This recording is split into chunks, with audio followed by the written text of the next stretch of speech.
scatters when you play the beat, A brainiac, in fact, Now press rewind. Welcome to Brain Squeeze Reactions. Myself, Mark Hector. What are we reacting to now? Tupac. Kind of. Spice One back in the mix again. For those of you who don't know, I fucking love Spice One. Spice One, I love it when he talks about Tupac Shakur. This dude is funny as hell. I think he's honest. There's a couple of people in the comments that are saying he's full of shit. You don't know that. You don't know. You only know what you read. I trust this man than I do sometimes with the comment section. I just think he's a genuine dude. Does his story always match up? Is there slight plot holes? Maybe, but he's stoned, so there's gonna be a few exaggerations in there, but I just absolutely fucking adore this dude. But this one is super important. Not that the other ones weren't important. This one is talking about, is it Ayanna Jackson? Ayanna Jackson, have I got that right? Whatever the fucking name is, it's the lady that accused Tupac Shakur of rape. Now, the reason why this one is important, because I tried doing a reaction to her interview on Vlad. I think it was Vlad. I'd recorded like 30, 40 minutes, and I'd only started watching about 15, 20 minutes of that because I was getting so frustrated with the whole mix-up of accountability, what had happened, what hadn't happened, the fact her story kept changing. There was 5 men, 4 men, 3 men, 8 men, 9 men. It just kept changing, so I got frustrated and I couldn't finish the recording. So to have Spice One go in on this as well, I thought this is a better way of doing this. React with this gent talking about his accuser, and I just love the bit that says, "Stop lying, you're not that fine." I just think that's fucking amazing, and I can hear Spice One saying that as well. Anyways, let's jump into this on the #1 reaction channel for Tupac Shakur and education about Tupac Shakur and his journey. This is Spice One talking about Tupac.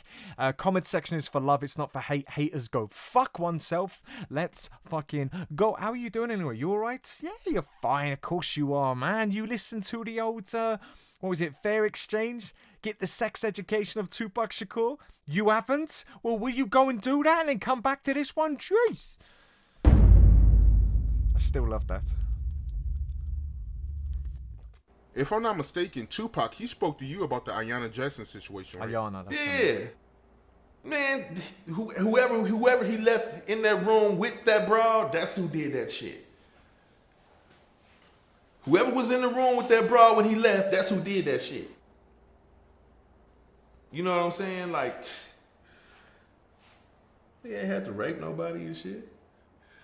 Ain't nobody in there you had to ever had to rape nobody. Just imagine Pac having to rape somebody. Bitch, please. And this is why I love his honesty. Now, there's a thing which I remember from her discussion where she spoke about that, having intercourse with Tupac, and then people came in and didn't say that Tupac left, or did he carry on? This is the bit that kept mixing up in the story, and it kept fucking frustrating me. And the fact that Spice One saying that, like, he didn't have to do that. Why would he need to do that? There's no reason for him to do that. And he's saying whoever was left in there. Now, I can't remember the name, so I'm not going to start spilling off names. I'm probably going to get them wrong. But for some reason, Haitian Jack is in my head or something like that. That's what's in my head. But again, there was a whole list of names that this accuser was firing at them, which was interesting because she said that they'd been there before, if I remember correctly. Oh, God, I'm getting frustrated just remembering that fucking interview. You had to ever had to rape nobody. Just imagine Pac having to rape somebody. Bitch, please. Mm-hmm. Like, come on, man. You know. Right. Yeah, I don't believe that, man. I don't see Tupac doing that. And everyone I spoke to that knew Tupac, they don't believe it either. So, yeah, I don't believe that, man. I definitely know it was bullshit. You know, because, I mean, he definitely told me that, you know, the motherfucker that was in the room after he left did that shit. And I believe him. I know damn well. I mean, come on, man. Nigga had pussy up to his ears and shit. Like, come on, man. Pussy up to his ears is now going to be my new fucking comment. Come on, man. Nigga had pussy up to his ears and shit. Like, come on, man. He could have went and called another broad and got it, you know. He could have called a broad way better than her.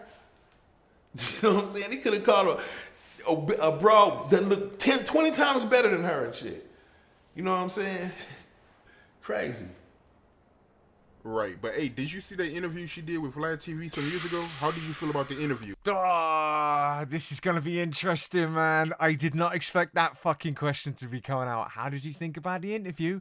Fucking hell. And what she was claiming. Yeah, I think I remember briefly seeing that, you know, she was like trying to explain shit in detail or whatever and shit. And I'm like, at the same time, like, bitch, well, why was you up there?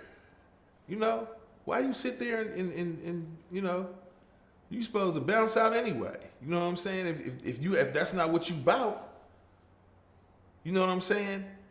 And then sometimes, you know, niggas will keep it real. You know, we'll be in a hotel room and it'll be like 10 females and 5 niggas. And one of the homies will stand up and say, if you not fucking, get the fuck out the room. You not fucking tonight, you ain't with nobody tonight, y'all need to go. All of the taking pictures and autograph signing shit is over. If you not fucking tonight, there's the door. Some of them bitches left, some of them bitches stayed. And that's how you keep it. You just keep a G from the beginning. I just love his face. His face, it just does me in all the time. I don't know if it's like an excited child that just makes me chuckle, but every time he does this face and it gets me all the time. There's the door. Some of them bitches left, some of them bitches stayed. Just that. And that's how you keep it. Right. You just keep a G from the beginning. You know what I'm saying? Like, shit, it is what it is. Yeah, and I seen an interview from her, man. I mean, and to go to your point, I mean, the females he was messing with, I mean, if you look at her, not trying to, you know, disrespect her, but I mean, that don't look like something you're, you know. Yeah, like forced to have, you know what I'm saying? Like, hell no, you ain't fine enough to you know what I'm saying? Come on. Oh, what was you about to say, Spice One? I'm so glad you put the fucking break on that. And I get that. He's stoned and I get what he was about to say. Okay, and it is horrific what he's about to say, but we all get what he's trying to say there. And I'm glad he put the brakes on that. Ah, Spice, man. I fucking love you, dude. That don't look like something you're, you know. Yeah, like forced to have, you know what I'm saying? Like, hell no, you ain't fine enough to you know what I'm saying? Come on. Ah, Fuck Spice. outta here. I do love you, bro. Oh, shit. Right. Yeah, man, she was looking out of pocket in the interview, man. Her weave was all like nappy looking and shit. I mean, I don't know, man. Like, you ain't even that fine. Like, niggas want to, you know, come on, man, to keep it real, you know. What was the dude name that just died? The doctor, the dude, the black dude. He used to check all the bras and shit. Kevin. Kevin Samuels, yo. Kevin Samuels. Who's that? I need to understand about the nappy thing. I've heard that come up before. He said that his braids was all nappy hairs. Fuck, I remember this in the comments, and someone explained what nappy hair is. Oh, that's gonna frustrate me. But who's he talking about here? The dude, the black dude. He used to check all the bras and shit. Kevin.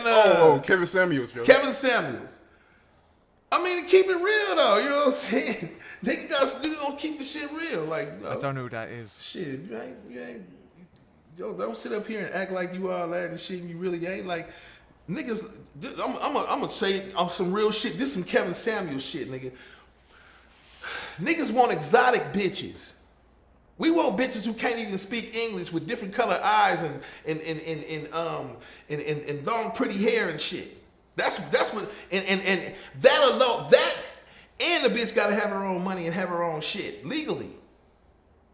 Know her own shit and she gotta be, you know, all of that shit. We want all this, but because they want all that. They want you to be a thug, a smart motherfucker with some money. They want you to be all that shit. And if you not, they ain't fucking with you. Broke niggas don't deserve no pussy. Ain't that what they said? Right. And again, I have to say, this interviewer I do absolutely like. He just lets Spice One just fucking chat. And I just love that. I genuinely love this dude. Okay? We have to tag him in. We have to tag him in. I don't care. Even just the shout out from Spice One will make my fucking day. I'm loving this dude more and more. I haven't reacted to any of his tracks because it never feels like the time. And whenever I think about Spice One, I go searching for interviews and I find another one. And I find another one with his happy face on there. And I'm like, I have to listen to him. Comment section if you get what I'm saying, man. We need to tag this dude in because I fucking adore him. Niggas don't deserve no pussy. Ain't that what they said? Right. So, bitch, back up. Back up then. Let us know. Let's go. We niggas got enough money to fuck with some bitches. Nigga got enough money to fly some bad bitches in from somewhere we can't even pronounce. You know what I'm saying? Let alone rape a bitch. Bitch, get the fuck out of here. Fucking crazy. Please. Yeah, man. I see you're a Kevin Samuels fan, man. So you support his message? I mean, you're a high value man, right? So how you feel about the stuff he be saying? These females be getting out of pocket with you, man? You be having a hard time with these females, man? They don't know. You know, some of them, some of them might not even know who I am. They might, then they do. If they do know who I am, they don't know if you got money or not. And I play it like that. You know what I'm saying? But yeah, they'll play that game with a motherfucker and shit, and you be sitting up there like, bitch, you don't even know who I am. I can't even fuck with you. Why would I even talk to you if you don't know who I am and shit? Like, it's you go where you celebrate it, not where you tolerate it. You know what I'm saying? I'm not finna go at every fucking interview. Go where you're celebrated, not where you're tolerated. Every interview, he comes up with some magical line. It's you go where you celebrate it, not where you tolerate it.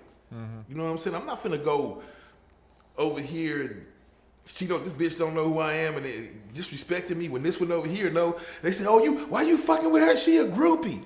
That's the one, groupie. I'm her motherfucking groupie. If she knows my motherfucking music and know who I am, I'm fucking with her. Why would I fuck with this bitch? She don't even know me. I'm gonna go fuck with this, and she bad. She's super bad. This bitch knows all my songs. That's who I'm fucking with. I'm not fucking with this bitch. She don't know me, and I don't know who you are. I thought I knew who you are. I know some of your songs. Bitch, get the fuck out of here, bitch. You know what I'm saying? And I'm supposed to be cool and really fall in love with you, bitch. Get the fuck out of here. You know what I'm saying? Keep it real, man. Hell yeah, man. That's real talk, yo. And yeah, I remember seeing that interview she did with Vlad. To go back to the Ayanna Jackson chick, and I think Vlad, he was asking her about Haitian Jack and shit, and you could tell in the interview she really didn't want to speak on him. And I mean, it's something else she said in the interview, yo, where it was like weird. She was like detailing how Tupac did violate her or whatever, and she said she was in a riding position, like she was riding him, and I'm like, how can you I don't want to say the word, the RAPE word, but how can you do that to a female if she's riding you? Like, how does that work? That's a little bizarre. Oh, she said she was like ride him, but still want to claim rape and shit. right. Like, how does that work, yo? Like, hey, that's some weird shit right there too. Yeah, I don't see how that work either. That's crazy. Like, oh, you're raping me, but you sitting on top of the nigga. Like, get the fuck out of here.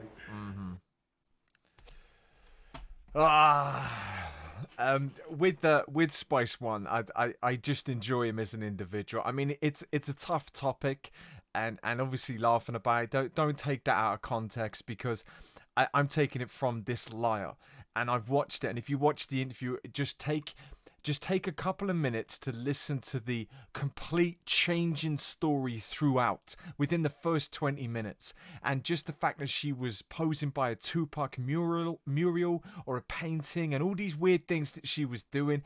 It's all clout chasing. It's clout chasing and coming out after he's passed to do this interview. There's just so many things wrong with that. And I'm more laughing at Spice One because I do genuinely love him as an individual. I really do.